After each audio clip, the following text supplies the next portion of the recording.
اعوذ باللہ السمیع العلیم من الشیطان الرجیم من حمزہ ونفخہ ونفثہ بسم اللہ الرحمن الرحیم ربی یسر ولا تعسر وتمم بالخیر ربی زدنی علما ولا ادلنہم ولا امنینہم. یہ ولا نہیں ہے، یہ بلکہ ولا ہے. یہ لام زبر لا ہے اور یہ حمزہ پیش او ہے. یہ الگ الگ ہے اس طرح سے. اسی طریقے سے یہاں بھی ہے ولا ادلنہم. اگر لا پڑھ دیں گے تو یہ اس کا نہیں کا معنی ہوگا، ویسے لا میں تاکید ہے. ولا امنینہم ولا آمرنہم فلا یبتکن آذان الانعام ولا آمرنہم فلا یغیرن خلق اللہ ومن یتخذ الشیطان ولیا من دون اللہ فقد خسر خسرانا مبینا. یعدہم ویمنیہم وما یعدہم الشیطان الا غرورا اولئک مأواہم جہنم ولا یجدون عنہا محیصا. یہ 3 آیات مبارکہ ہیں، 19، 20، 21، 119 سے 121 تک سورۃ النساء اور 5واں سپارہ ہے. یہ ساری باتیں کس کی ہیں؟ یہ شیطان کی ہیں. یہ شیطان نے اللہ کے سامنے یہ ساری باتیں اس نے کی ہیں. بات اس کی اوپر سے ہو رہی تھی، اور یہ اوپر یہ بات تھی کہ جو لوگ اللہ کے سوا کسی اور کو پکارتے ہیں مدد کے لیے، دعا کے لیے، امید کے لیے، تو وہ سرکش شیطان ہی کو پکارتے ہیں. اب یہاں شیطان کی باتیں آ گئیں. اللہ تعالیٰ نے شیطان کی ہی جو مقولے تھے یہاں پر اللہ تعالیٰ نے اس کو یہاں کوٹ فرمایا، یہاں ذکر فرمایا کہ شیطان یہ کہہ رہا ہے کہ اور میں انہیں گمراہ کروں گا. ٹھیک ہے، تو یہاں پر ترجمہ یہ ہے کہ میں انہیں گمراہ کروں گا، لیکن ترجمہ اصل میں یہ ہے کہ میں ان سب کو، ہم ضمیر جو ہے سب کی طرف ہے کہ جتنے لوگ بھی اللہ کے سوا کہیں اور امید لگاتے ہیں. تو شیطان نے اللہ سے کہا، دیکھیے کہ یہاں لام ہے، لام تاکید ہے، اور یہاں نون ثقیلہ، یہ جو نون مشدد ثقیلہ ہے یہ دوسری تاکید ہے. 2 تاکیدات یہاں جمع ہیں. یہاں ترجمہ ہوگا، اگر آپ صحیح ترجمہ کریں گرامر کے لحاظ سے تو ترجمہ بنے گا اور میں ان سب کو گمراہ کروں گا، ضرور بالضرور گمراہ کروں گا. میں ان سب کو ضرور بالضرور گمراہ کروں گا، یعنی گمراہ نہیں کروں گا، ضرور کروں گا، اور ضرور بالضرور کروں گا، یعنی لازمی طور پر گمراہ کروں گا، باز نہیں آؤں گا. یہ ترجمہ یہاں پر بنے گا. بہرحال یہاں جو لکھا ہے میں وہی کر دیتی ہوں. اور میں انہیں گمراہ کروں گا اور انہیں امیدیں دلاؤں گا. یہاں بھی بات وہی ہے کہ انہیں ضرور بالضرور امیدیں دلاؤں گا، لازمی امیدیں دلاؤں گا. ٹھیک ہے، یہ امانی کا مطلب بتاتے ہیں یہاں پر. اور انہیں امیدیں دلاؤں گا اور میں انہیں حکم دوں گا. یہاں بھی بات ہے کہ میں ان کو حکم دوں گا، ضرور بالضرور حکم دوں گا. تو وہ جانوروں کے کان چیریں گے. ٹھیک ہے، جانوروں کے کان چیریں گے. آج تو لوگ انسانوں کے، مردوں ہی کے، لڑکوں ہی کے کان چیرے جا رہے ہیں. خیر، کان چیروں گا اور میں انہیں حکم دوں گا. دوبارہ یہاں اپنے امر کی بات کی تو وہ اللہ کی بناوٹ میں رد و بدل کریں گے. آج آپ دیکھ لیں اپنی آنکھوں سے کہ ضرور کریں گے، تغیر کریں گے. فلا یغیرن، تغیر کریں گے کس میں؟ اللہ کی بناوٹ میں، اللہ کے خلق میں، اس کی تخلیق میں. ٹھیک ہے، لڑکیاں لڑکے بن رہے ہیں، لڑکے لڑکیاں بن رہے ہیں، لڑکے لڑکیوں کی مشابہت اختیار کر رہے ہیں، لڑکیاں لڑکوں کی مشابہت اختیار کر رہے ہیں. اس کے علاوہ اللہ ہی جانے، اللہ معلوم کہ کیا کیا کچھ ہو رہا ہے آج کل. جو آپ کے یہ پارلر ہیں بنے ہوئے، ٹھیک ہے، بیوٹیشن یا بیوٹیفیکیشن کے نام پر کیا کچھ ہو رہا ہے آپ اور میں شاید اس کا اندازہ بھی نہیں کر سکتے. تو اللہ کی تخلیق میں کیا کریں گے؟ تبدیلیاں کریں گے. اور جو شخص اللہ کو چھوڑ کر شیطان کو اپنا دوست بنا لے تو وہ یقیناً کھلے نقصان میں جا پڑا. شیطان لوگوں سے وعدے کرتا ہے اور انہیں امیدیں دلاتا ہے، مگر شیطان کے سارے وعدے فریب کے سوا کچھ نہیں ہے، صرف غرور ہے، دھوکہ، فریب، دھوکہ، جال سازی، بس کچھ بھی نہیں ہے. ان لوگوں کا ٹھکانہ کہاں ہے؟ ماوا کہاں ہے؟ جہنم ہے، اور وہ اس سے چھٹکارے کی کوئی صورت نہیں پائیں گے. محیصا. ولا امنینہم، یہ وہ باطل امیدیں ہیں جو شیطان انسان کے دل میں پیدا کرتا ہے. تو شیطان جو ہے انسان کے جو ایمان کی دولت ہے، جو سب سے بڑا اس کا سرمایہ اور اثاثہ ہے، جو اس کا ایسڈ ہے، اس کو لوٹنے کے لیے انسان کے سامنے کس طرح امیدوں کے محلات تعمیر کرتا ہے، کس طرح وہ خواہشات کی حسین و جمیل دنیا آنکھوں کے سامنے لا کر کھڑی کر دیتا ہے، کس طرح وہ جاہ و منصب اور عہدے اور پورٹ فولیو کے جال بن کر جو عقل کا پرندہ ہے اس کو اس میں بند کر لیتا ہے، اپنے جال میں پھنسا لیتا ہے۔ یہ بات کسی بھی وضاحت کی محتاج نہیں ہے، ہر شخص اپنی کھلی آنکھوں سے، سر کی آنکھوں سے ملاحظہ اور مشاہدہ کر سکتا ہے۔ اور اس کی مہارت، شیطان کی مہارت ایسی ہے کہ اگر واقعتاً کوئی قابل تعریف کام ہو تو اس کی آپ تعریف کیے بغیر، داد دیے بغیر نہیں رہ سکیں گے، کہ وہ امیدوں کے جو جال ہیں، جو انسان کی توقعات ہیں، اس کے سنہرے جال ایک طرح کے نہیں ہیں، ایک ہی شکل کے نہیں تیار کرتا کہ سب کو ایک ہی طرح کے جال میں گھسے، جیسے بنے، ٹھیک ہے، اور پھنسائے۔ جیسے چور ہے نا، چور کی چوری جو ہے ایک طرح کی نہیں ہوتی کہ ظاہر ہے پھر سب کو پتہ چل جائے گا نا، تو پھر کیا کریں گے، اس طریقے سے اپنے آپ کو بچا لیں گے۔ تو چوری کے مختلف انداز ہوتے ہیں، اسی طریقے سے شیطان کے جو سنہرے جال ہیں اس کی بھی الگ الگ شکلیں ہیں، الگ الگ شکلوں میں وہ اپنے جال بنتا اور تیار کرتا ہے، اور جس امید سے وہ کسی کو زیادہ فریب دے سکتا ہے اس کے لیے اسی قسم کا وہ جال بنتا ہے۔ ہر شخص کو اس کی وہ دعوت دیتا ہے شیطان جس کی طرف اس کی طبیعت مائل ہوتی ہے۔ اس طرح کیا ہے، اسے اللہ تعالیٰ کی فرما برداری سے روکنے میں آسانی ہوتی ہے۔ اچھا، کچھ لوگوں کو کیا کرتا ہے، نماز سے نہیں روکتا، کہتا ہے نماز پڑھو، تہجد سے بھی نہیں روکتا، کہتے تہجد بھی پڑھو، رات کو بھی پڑھو، لیکن کیا کرتا ہے، اس کے دل میں خیال پیدا کر دیتا ہے کہ صبح اٹھو، سب کو اعلان کرو، بتاؤ۔ اس میں اللہ کی رضا، اس کی خوشنودی تو بہت برائے نام ہی رہتی ہے، بلکہ لوگوں کی نظر میں کہ میں تہجد گزار ہوں، راتوں کو جاگ کر اللہ کی عبادت کرتا ہوں، اس چیز کے ذریعے سے فریب دیتا ہے۔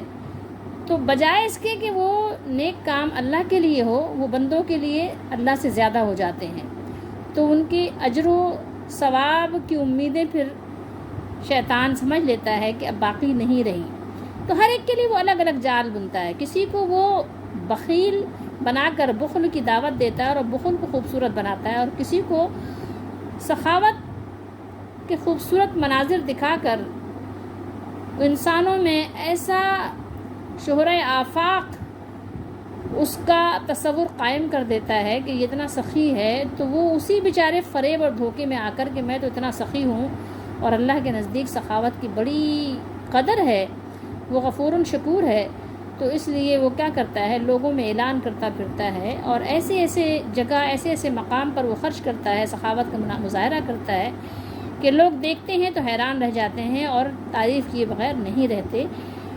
تو اس کی تعریف کا شہرہ اور چرچا ہوتا ہے ہر طرف، لیکن اللہ تعالیٰ کی بارگاہ سے اس کو سخاوت کا کوئی انعام و اکرام نہیں ملتا۔ تو اس کے مختلف جال ہیں، وہ اپنے جال بنتا رہتا ہے اور ہر ایک کو الگ الگ طریقے سے اس میں پھنساتا رہتا ہے، اور کسی کے پاس اس انداز میں آتا ہے شیطان کہ اس کو گناہ بڑے خوبصورت کر کے دکھاتا ہے اور اللہ تعالیٰ کی رحمت کی ایسی امیدیں دلاتا ہے کہ تمہیں پریشانی کی کوئی بات نہیں ہے، گناہ کرتے رہو، کیونکہ گناہگار بندے بھی اللہ کو پسند ہیں، کیونکہ وہ توبہ کر لیتے ہیں، تو توبہ کرنے والے تو اللہ کو بہت پسند ہیں۔ اور ایسی حدیث بھی سنائے گا، آپ کو یاد دلائے گا، ایسی حدیث بھی آپ کی نظروں کے سامنے سے گزار دے گا کہ اللہ کے نبی نے فرمایا کہ توبہ کرنے والا ایسا ہے جیسے کہ اس نے گناہ کیا ہی نہیں۔ تو اس طریقے سے امید دلا کر، اور یہ کہ اللہ بڑا غفور الرحیم ہے، اللہ سب گناہ معاف کر دیتا ہے۔ اور ایمان مسلمان کے دل میں ہونا چاہیے، ایمان تو دل کی یعنی جو ایک کیفیت ہے اس کا نام ہے۔ اگر آپ نے نماز نہیں بھی پڑھی تو کیا ہو گیا، دوسرے اعمال اگر آپ نے اچھے نہیں بھی کیے تو کیا ہو گیا، اور پھر اس کے علاوہ یہ بھی کیا ہے کہ ابھی اتنی جلدی کیا ہے، ابھی تو جوان ہو، ابھی تو 20 سال کے ہو، ابھی تو 30 سال کے ہو، ابھی بہت وقت پڑا ہے، مرتے وقت یا قریب المرگ یا بڑھاپے میں یا کوئی بیماری لاحق ہو گئی تو توبہ کر لیں گے، ٹھیک ہے۔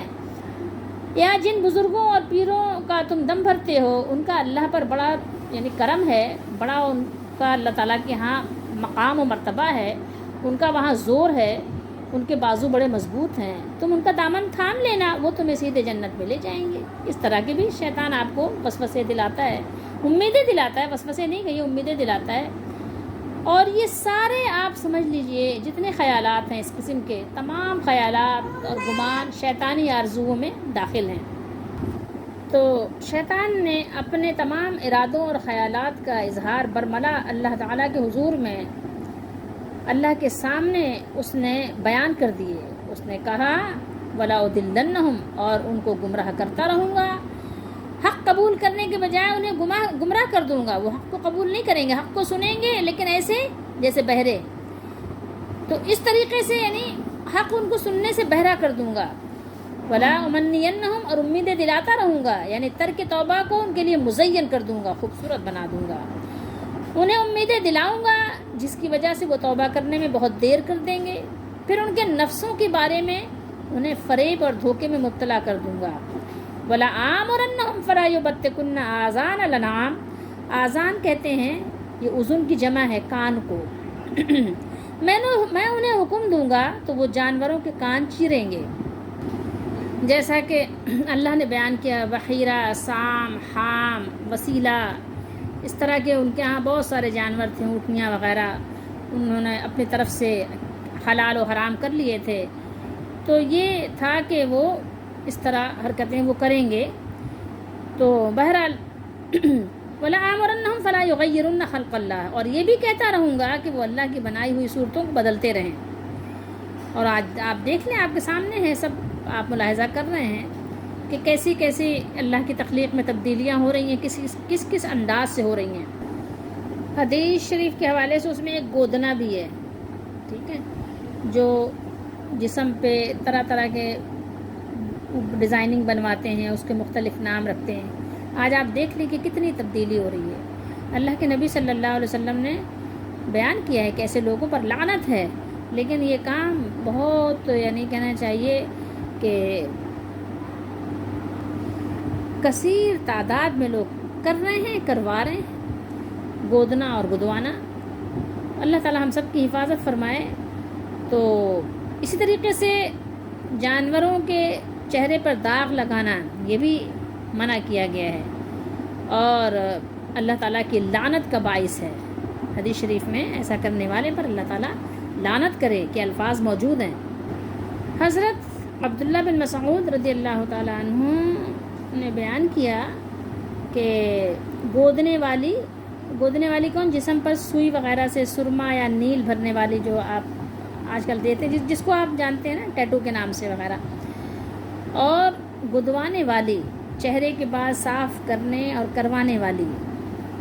اچھا، چہرے پر بال جو صاف کرتے ہیں، جیسے کہ کبھی خواتین کے داڑھی کی جگہ جیسے کچھ بال آ جاتے ہیں، یا جو اپر لپ وغیرہ پہ بال آ جاتے ہیں، مونچھوں کی طرح کچھ لوگوں کے بال زیادہ ہو جاتے ہیں، یا پیشانی کسی کے بالوں سے بھر جاتی ہے، تو اس کی اجازت ہے کہ اگر مردوں کسی جیسے یا بہت زیادہ چہرے بال آ گئے، چہرہ بدنما ہو گیا، تو اس کی اجازت ہے اسلام میں، اس کو آپ صاف کروا سکتے ہیں۔ لیکن ایک ہی کہ بلا وجہ خوبصورتی کی وجہ سے تمام جا کر اپنے بالوں کی صفائی ہو رہی ہے، پاؤں کی بھی اور شولڈر وغیرہ کی بھی، اور ادھر کی بھی ادھر کی، اس کی ضرورت نہیں ہے، نہ اس کی اجازت ہے، ٹھیک ہے، ایسا نہیں ہے، منع ہے۔ اگر آپ کا شوہر بھی کہے تو اجازت نہیں ہے، ٹھیک ہے۔ کوئی خاتون یہ سمجھتی ہیں کہ ہاں اگر میں نے اس طرح کا نہیں کیا تو میرے شوہر دوسری شادی کر لیں گے۔ وہ خوبصورت عورتوں کی بھی جو بہت شوہر ہوتے ہیں نا، وہ بھی کر لیتے ہیں اگر ان کو کرنا ہے تو۔ کبھی کوئی مرد دوسری شادی اس لیے نہیں کرتا کہ اس کی بیوی خوبصورت نہیں ہے، ہاں، یا تو وہ خواتین کے درمیان رہتا ہے، اور یا تو پھر اس کی بیوی، پہلی بیوی جو ہے، اس کو توجہ نہیں دیتی، بہت ساری وجوہات ہوتی ہیں۔ تو آپ اگر یہ بات ہوتی کہ خوبصورت بننے کے بعد شوہر جو ہے کہیں اور نہیں جائے گا، تو پھر ساری خوبصورت عورتوں کے شوہر دوسری شادی نہ کرتے۔ لیکن یہ ہے کہ آپ دیکھ لیں کہ بہت ساری خوبصورت عورتیں ایسی ہیں کہ جن کے شوہروں نے یا تو ان کو طلاق دے دی، یا ان کے ساتھ رخ پھیر لیا، یا دوسری شادیاں کر لیں۔ خوبصورتی کوئی آپ کا کرائٹیریا نہیں ہے کہ آپ کا شوہر آپ سے ہی محبت کرے گا۔ اسی کرائٹیریا دوسرے بتائے گئے ہیں جس کو آپ عمل میں نہیں لاتے، اور اس کی وجہ سے اپنے شوہروں سے ہاتھ دھو لیتے ہیں۔ بہرحال تو اس کی اجازت نہیں ہے کہ آپ جا کے خواہ مخواہ ہلکے سے روئیں آ گئے تو آپ اس کو صفائی کروا رہے ہیں، بلا وجہ بے دریغ پیسے پھینک رہے ہیں، اور اسلامی طور پر بھی اللہ کی لعنت کا باعث بھی ہے۔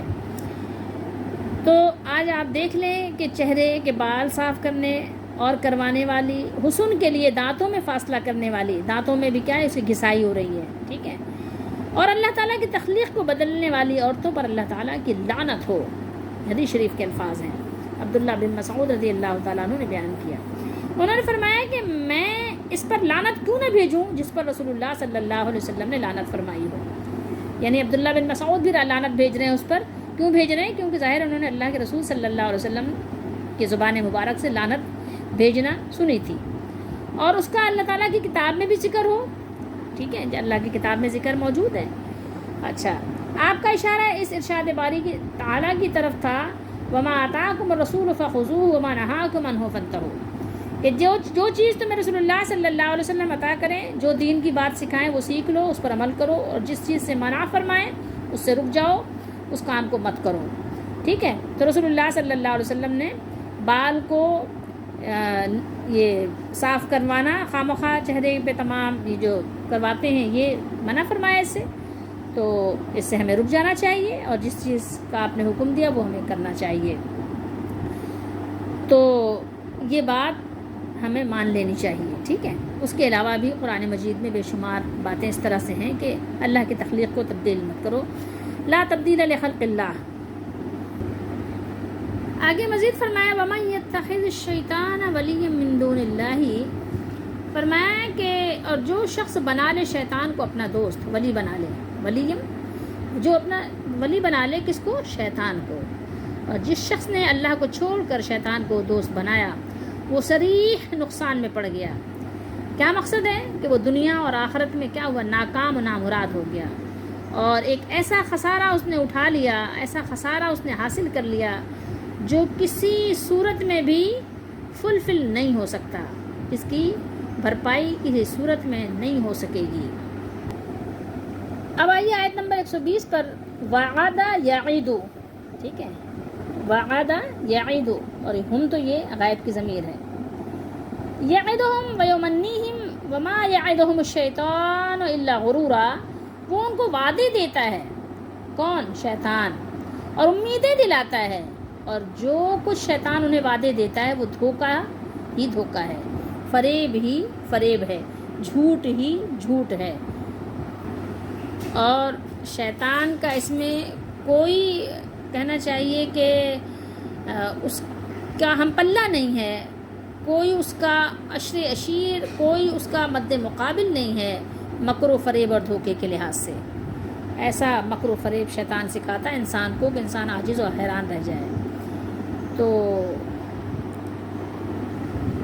یہ ایک ایسی حقیقت ہے کہ جس کی طرف اللہ تعالیٰ نے ہماری رہنمائی فرمائی ہے اور ہم کو آگاہ فرمایا ہے، کہ جس کے بارے میں بتایا جا رہا ہے، اور وہ یہ کہ شیطان اپنے دوستوں سے وعدہ کرتا ہے کہ صرف وہی دنیا اور آخرت میں کامیاب ہوں گے، ٹھیک ہے. ہمارے پاس آئے گا تو ہمیں کہے گا کہ تم ہی کامیاب ہو دنیا میں بھی اور آخرت میں بھی، ٹھیک ہے. آپ کے پاس جائے گا تو آپ سے بھی یہی بات کہے گا، حالانکہ وہ صریحاً کیا ہے؟ جھوٹ بولتا ہے. شیطان جھوٹا ہے، جھوٹ بولتا ہے. حضرت ابو ہریرہ رضی اللہ تعالیٰ عنہ کے پاس آیا تھا، غلہ بھر بھر کے لے جا رہا تھا، اور جب آپ نے اس کو ڈانٹا اور پکڑنے کی آپ نے اس کو دھمکی دی کہ میں پکڑ کر تمہیں لے جاؤں گا رسول اللہ صلی اللہ علیہ وسلم کے پاس، تو کیا کہنے لگا؟ منت سماجت کرنے لگا اور کہنے لگا کہ اب نہیں آؤں گا. لیکن آیا وہ، اللہ کے رسول نے فرمایا آئے گا، وہ جھوٹا ہے، وہ آئے گا. تو وہ صریحاً جھوٹ بولتا ہے. اس لیے اللہ تعالیٰ نے فرمایا کہ شیطان جو کچھ وعدے انہیں دیتا ہے وہ دھوکہ ہی دھوکہ ہے. جیسا کہ اللہ تعالیٰ نے قیامت کے حوالے سے ابلیس کے بارے میں بتایا، وقال الشیطان لما قضی الامر ان وعدکم وعد الحق ووعدتکم فاخلفتکم وما کان لی علیکم من سلطان. کیا فرمایا اللہ تعالیٰ نے؟ اور جب حساب کتاب کے امور کا فیصلہ ہو چکے گا تو شیطان کہے گا جو وعدہ اللہ نے تم سے کیا تھا یقیناً وہ سچا وعدہ تھا، اور جو وعدہ میں نے تم سے کیا تھا تو میں نے اس کی خلاف ورزی کی، اور میرا تم پر کسی طرح کا کوئی زور نہیں تھا. ہاں، میں نے تم کو گمراہی اور باطل کی طرف بلایا تو تم خود ہی جلدی سے آ گئے بغیر کسی دلیل کے، میرا کہنا مان لیا. تو وہ شیطان کیا کہے گا؟ فلا تلومونی ولوموا انفسکم، تو آج مجھے ملامت نہ کرو، اپنے آپ ہی کو ملامت کرو. سوچا ہی نہیں، تھوڑی دیر غور و فکر کرنے کی زحمت ہی نہیں کی. تو نہ میں تمہاری فریاد رسی کر سکتا ہوں، نہ تم میری فریاد رسی کر سکتے ہو، ٹھیک ہے، بھگتو، اپنا بھگتان بھگتو، جو کیا تھا آج اس کی سزا پاؤ۔ میں اس بات سے انکار کرتا ہوں کہ تم پہلے مجھے شریک بناتے تھے، بے شک جو ظالم ہیں ان کے لیے درد دینے والا عذاب ہے۔ اولئک مأواہم جہنم، کتنی بڑی یعنی کہنا چاہیے سزا ہے۔ اللہ تعالیٰ ہم سب کو بچائے، اللہ تعالیٰ ہم سب کی حفاظت فرمائے کہ قیامت کے دن ان کا ٹھکانہ اور ان کا انجام جہنم ہوگا، اور وہ اس سے نکل بھاگنے کی کوئی راہ نہیں پائیں گے، یعنی جہنم سے نجات اور خلاصی اور جان بخشی کی کوئی صورت ان کے پاس نہیں ہوگی۔ شیطان اور ابلیس، ان لوگوں کے پاس سوائے جھوٹے وعدوں کے اور فضول اور غلط آرزوؤں کے اور دھوکہ اور فریب اور وسوسوں کے سوا کچھ بھی نہیں ہے، حالانکہ اس کے سب وعدے جھوٹے ہیں اور صرف دھوکہ ہیں، اور ظاہر میں اگر نظر آنے میں خوبصورت بھی لگیں لیکن اندر سے کیا ہیں، وہ زہریلے ہیں۔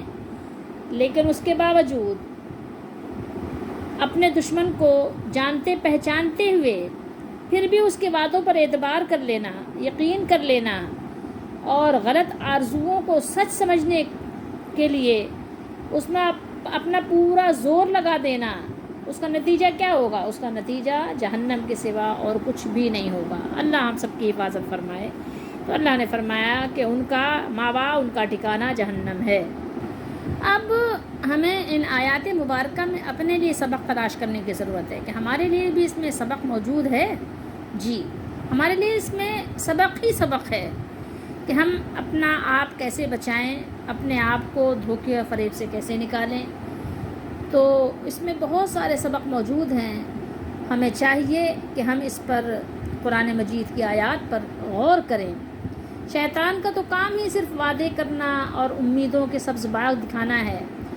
اس کے بازار کی ساری رونقیں اور اس کی یعنی جو گناہوں کی بڑھتی ہوئی مانگ کا سارا دار و مدار ایسے خوابوں پر ہے جو کبھی پورے ہونے والے نہیں ہیں، ایسے وعدوں پر ہے جو کبھی بار آور ہونے والے نہیں ہیں، ٹھیک ہے۔ تو ہمیں کیا کرنا ہے؟ ہمیں اپنا آپ بچانا ہے۔ ہمارے اندر جو نیکی کی صلاحیتیں ہیں، موجود ہیں، ان کو کیا کرنا ہے؟ خواب غفلت سے بیدار کرنا ہے۔ آیات ہمیں جھنجھوڑ رہی ہیں، ہمیں غیرت دلا رہی ہیں آیات کہ دیکھو، جس شیطان کے پیچھے تم آنکھیں بند کر کے چلے جا رہے ہو اور اس کی ہر بات مانتے چلے جا رہے ہو، یہ وہی شیطان تو ہے جو تمہارا روز ازل سے دشمن ہے، اور اللہ تعالیٰ کی جناب نے قسمیں کھائی تھیں کہ تمہیں ضرور کھائی میں گرا کے رہے گا، تمہیں دوزخ میں پھینک کے رہے گا، تمہارا کچومر بنا کر رہے گا۔ اعلان کیا تھا برملا، اللہ کی جناب نے اعلان کیا تھا، کہا تھا کہ میں اپنا حصہ لوں گا اور اولاد آدم کو پیس کر رکھ دوں گا، ان کو کہیں کا نہیں چھوڑوں گا۔ تو وہ ہماری اور آپ کی عقل کو بھی لوٹ رہا ہے، دین کو بھی لوٹ رہا ہے، اور لوٹ نہیں رہا ہے، لوٹتا ہی چلا جا رہا ہے۔ اور ایک ہم اور آپ ہیں کہ اپنے رب کریم سے منہ موڑ کر، ادھر سے اپنا رخ پھیر کر، یہ کھلے ہوئے دشمن جس کو جانتے ہیں، بار بار قرآن نے بیان کیا کہ دشمن ہے، دشمن کے پیچھے سرپٹ بھاگے چلے جا رہے ہیں، دوڑتے چلے جا رہے ہیں، اور یہ دیکھنے کی کبھی زحمت بھی گوارا نہیں کر رہے ہیں کہ وہ خلد بری، وہ جنت الفردوس، وہ اللہ تعالیٰ کی بنائی ہوئی نعمتوں بھری جنت جس سے شیطان تمہیں نکالنا چاہ رہا ہے اور نکال رہا ہے، وہاں سے تمہیں دھکے دے دے کر تمہیں کھائی کی طرف پھینک رہا ہے، اور تمہارا حال یہ ہے کہ تم وہم و گمان کی طرف اب بھاگے جا رہے ہو۔ اگر انسان کے اندر ذرا بھی شوق ہو، ذوق ہو، عقل سلیم ہو، اور اس کی عقل سلیم ابھی بیکار نہ ہوئی ہو، مسخ نہ ہوئی ہو، بے حس نہ ہوئی ہو، تو خیر و تقویٰ کے جذبات کو سرگرم عمل کرنے کا یہ کتنا مؤثر اسلوب ہے جو ہمارے سامنے موجود ہے۔ ہمیں چاہیے کہ ہم اپنے اندر تبدیلی لائیں، جو بھی کام کریں قرآن و سنت پر عمل کرتے ہوئے کریں، ہر بات شیطان کی نہ ماننے۔ شیطان کی ماننا ایک یہ بھی ہے کہ دنیا جدھر جا رہی ہے ہم بھی ادھر ہی چلے جا رہے ہیں، فلاں بھی تو ایسا کر رہا ہے، فلاں بھی تو ایسا کر رہا ہے تو کر رہا ہے، ہم کیا کریں؟ اب اگر سب کنویں میں گر رہے ہیں تو ہم کیا کہیں گے؟ کنویں میں چلے جائیں گے؟ سب کھائی میں جا رہے ہیں تو کیا کریں؟ کھائی میں چلے جائیں کہ سب جا رہے ہیں؟ بھائی سب کو نہ دیکھو، یہ دیکھو اپنے رب کو، اپنے رب کو دیکھو کہ اس کا حکم کیا ہے، اپنے رب کے حکم پر عمل کرو۔ قرآن کیا بیان کر رہا ہے، ہمارے پاس دلائل کون سے ہیں، احادیث میں کیا ہے، انبیاء کی زندگی کیا ہے، رسولوں کی زندگی کیا ہے، ان کے ماننے والوں کی زندگی کیا ہے۔ ہمیں تو وہ ہمیں طریقہ کار دیا گیا تھا، وہ ٹریک دیا گیا تھا، ہم نے اپنا ٹریک کیوں چینج کیا، کیوں بدلا، آخر کیا وجہ ہوئی؟ اللہ تعالیٰ ہم سب کو سمجھنے کی توفیق دے، ہماری دستگیری فرمائے، اور اللہ تعالیٰ ہمیں شیطان کے دھوکے اور فریب سے بچائے۔